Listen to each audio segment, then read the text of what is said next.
कार्यरत असलेले ज्येष्ठ सामाजिक कार्यकर्ते म्हणून त्यांची ख्याती आहे. सध्या आजी केअर सेवक फाउंडेशन येथे मुख्य कार्यकारी अधिकारी CEO म्हणून कार्यरत आहे. तसेच नारायणदास मोरबाई बुधराणी ट्रस्ट NM बुधराणी ट्रस्टचे ते विश्वस्त आहेत. याआधी त्यांनी हेल्पेज इंडिया या नामांकित स्वयंसेवी संस्थेमध्ये 36 वर्षे सेवा दिली आहे. तर आता आपण सरांकडनं मार्गदर्शन घेऊयात. मी सरांना विनंती करते की त्यांनी स्टेजवर यावे आणि मार्गदर्शन करावे.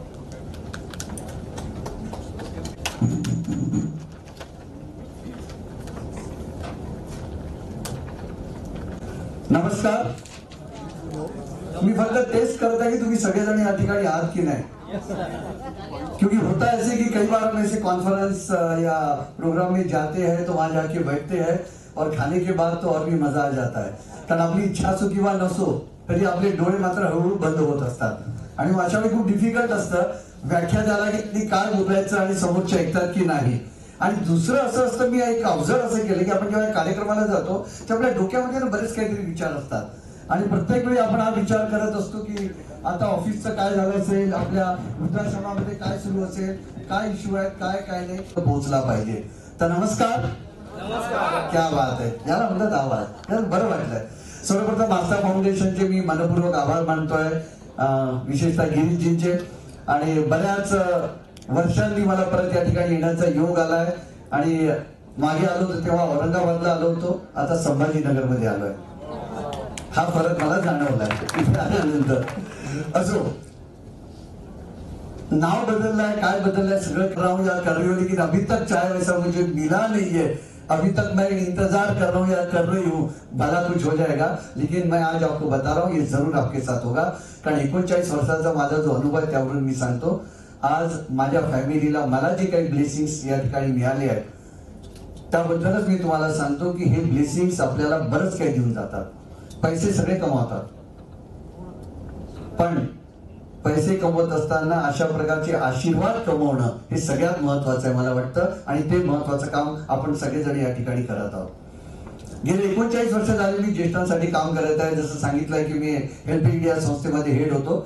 माझे एकेकाळचे कलिग राजू कुलकर्णी पण या ठिकाणी आहेत, तर त्यांच्याही सोबत बरेच वर्ष काम केले आहे. मी 36 वर्ष हेल्पेजचा डायरेक्टर म्हणा, head of the organisation Maharashtra गोव्याचा म्हणून बरीच कामं केली आहे. महाराष्ट्रात, भारताच्या बाहेर सगळीकडे ठिकाणी फिरलो.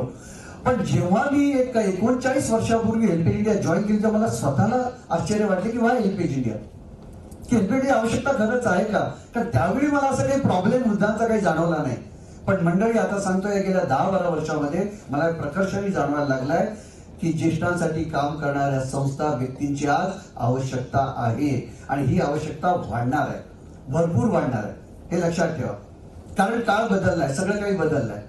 आणि काळ बदलल्यानंतर माझ्या एक लक्षात आलं की जेव्हा मी या सगळ्या ज्येष्ठ व्यक्तींशी बोलतो, गप्पा गोष्टी करतो, तर त्यांचं एक वाक्य नेहमीच ठरलेलं आहे की आता तर पहिल्यासारखं काही राहिलं नाही, सगळं काही बदललंय. तुम्ही पण तसंच म्हणताय, कारण सब कुछ बदल गया, पहिलेचं कुछ नाही राहत. आणि मी विचार करतो की काय बदललं काय. कारण प्रत्येक जण मला तेच सांगतोय की बदललाय, पण आजही मी त्या बदलाचा विचार करतो तर आजही मला सूर्य पूर्वेला उगवून पश्चिमेला मावळताना दिसतो. आजही मी झाड लावतोय तर त्याला आधी पानं येतात, मग फुलं येतात आणि मग फळं येतात.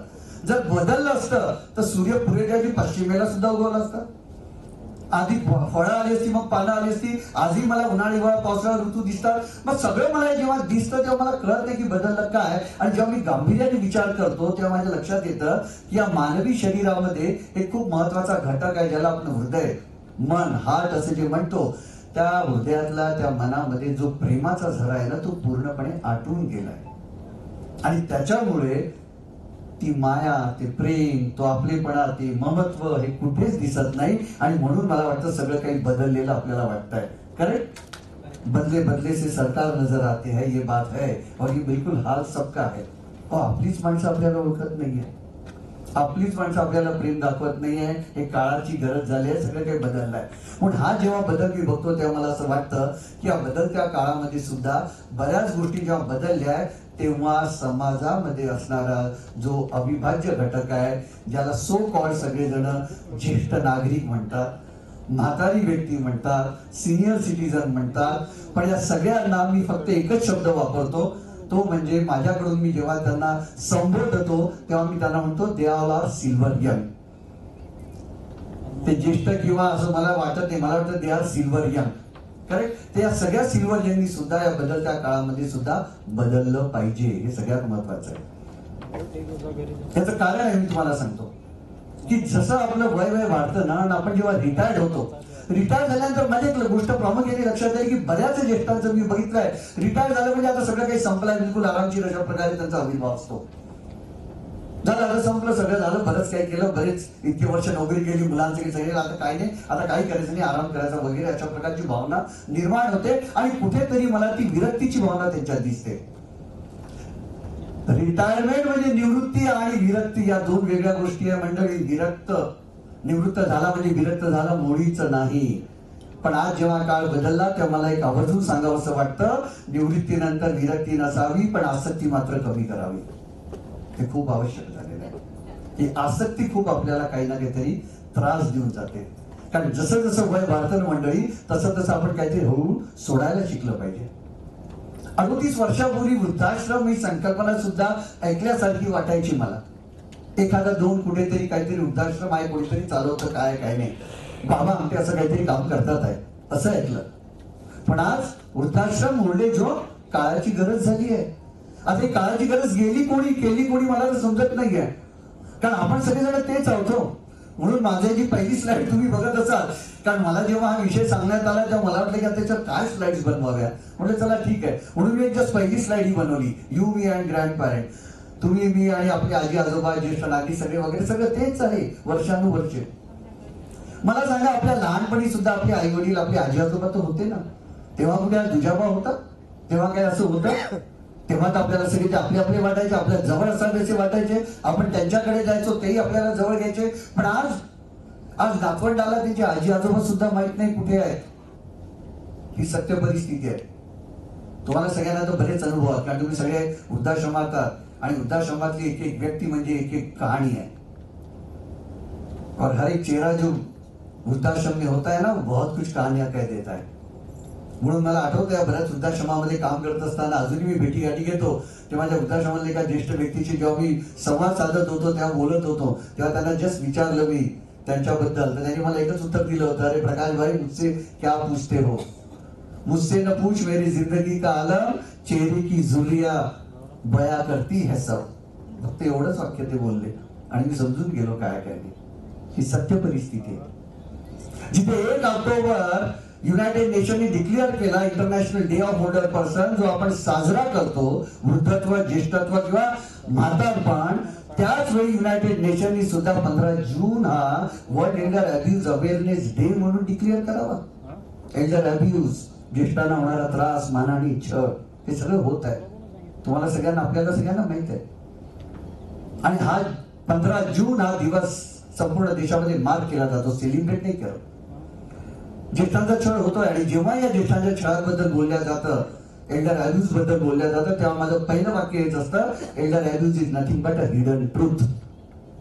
हे असं कटू सत्य आहे की जे समोर येत नाहीये.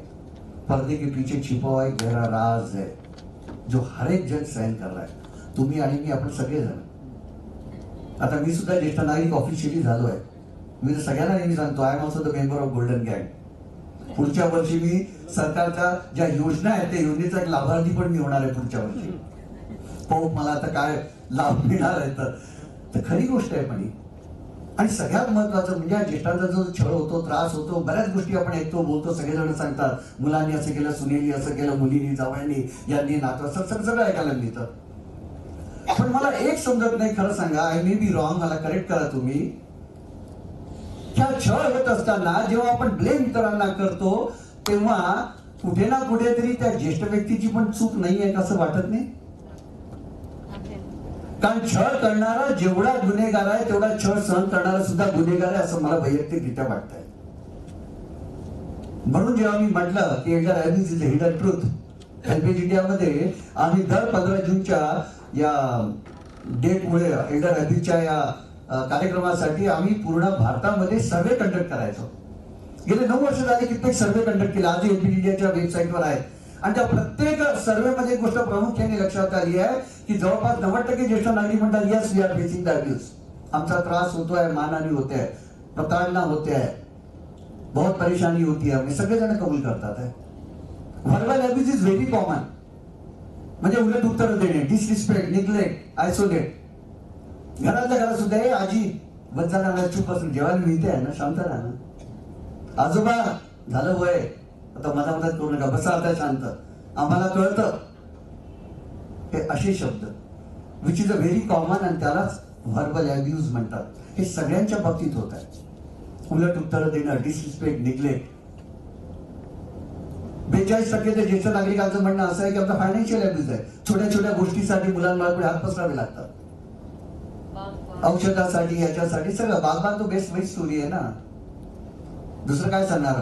तुम्हाला माहिती आहे चोपडाची बागबान स्टोरी, अमिताभ आणि हेमा मालिनीचा पिक्चर तुम्हाला सगळ्या माहिती आहे. पण हा पिक्चर कुठल्या पिक्चरचा रिमेक आहे माहिती है का? आपने जब जिक्र किया तो इसलिए मैं बताना चाह रहा हूं क्योंकि बागबान ये पिक्चर रीमेक है पुरानी और एक फिल्म की.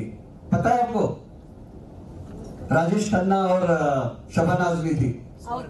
अवतार. ये अवतार की रीमेक है. और जब अवतार फिल्म बन रही थी तो उस फिल्म के डायरेक्टर और राइटर हेल्पेज इंडिया के ऑफिस में आए थे. हमारे से बहुत सारी बातचीत उन्होंने की थी, बहुत सारी बातें हमने उन्हें बताई थी और उसके बाद उन्होंने फिर वो कहानी लिखी और फिल्म बनी है. इसलिए मैं आपको बताऊं, ये जो कहाण्या आहेत ना, अवतार फिल्म किंवा बागबान वगैरे, ये घरगुती कहाणी आहे. फक्त कोणी बोलतं कोणी बोलत नाही एवढंच आहे. तो विचार करा की जो हात नोकरी करेपर्यंत असा होता, तो हात नोकरी संपल्यानंतर, निवृत्त झाल्यानंतर जेव्हा असा होतो, मला त्याच्यापेक्षा मोठं दुःख जीवनात कुठलंच नाहीये. तुम्हाला हात पसरावा लागतात, समोरच्याला समजू नये.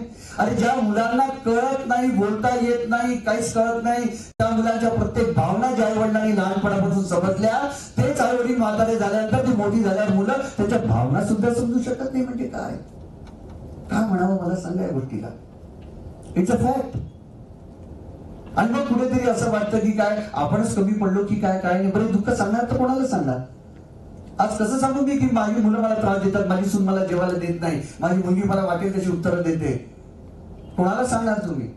ऐकणारा तेच म्हणेल ना, वा काय संस्कार दिले तुम्ही, ऐकून ते घेतील, वरतून हेच म्हणतील ना. म्हणून बोलत नाही, सगळेजण सहन करतात. पण आता काळानुरूप बोलण्याचे मला तरी असं वाटतं की सगळ्यांनी पुढे बोललं पाहिजे, सांगितलं पाहिजे, शेअर केलं पाहिजे. चुका होतात, शेवटी आपण सगळे माणूस आहोत. तुमच्या माझ्या सगळ्यांच्या हातून चुका होतात. दुसरं तर आजकाल अजून एक प्रश्न निर्माण झालाय की ज्येष्ठ नागरिक एकटे आहेत. बरोबर ना? सगळीकडे ज्येष्ठ नागरिक एकटे. Loneliness is killing elderly. एकटेपणा त्यांना खातोय. एकटेपणामुळे असे प्रॉब्लेम झाले आहेत. डिमेन्शिया, अल्झायमर सुद्धा व्हायला लागले. बरोबर आहे, एकटेपणा आहे, मुलबाळ जवळ नाहीये, दुसऱ्या शहरात गेली आहे, परदेशात गेली आहे, सगळी गेली आहे. अरे पण याचा अर्थ हा नाही की तुम्ही तुमचं जीवन संपवा. एकटेपणावर तर जेव्हा लोक बोलतात ना मंडळी, मी खरं सांगतो, मी माझं स्वतःचं उदाहरण सगळ्यांना देत असतो. मलाही 2 मुलं आहेत, एक मुलगा आणि एक मुलगी. दोघंही इंजिनियर आहे. आणि तुम्हाला खरं सांगतो मनापासून, सगळे परवडले पण इंजिनियर परवडले नाहीत, कारण त्यांना लॉजिक पाहिजे असतं. माझ्या दोन्ही मुलांची लग्न झाली आणि दोघेही अमेरिकेमध्ये आहेत. माझ्या मुलाला 2 मुलं आहेत. मग तसं म्हटलं तर मी एकटाच आहे ना, मी माझी बायको मुंबईमध्ये.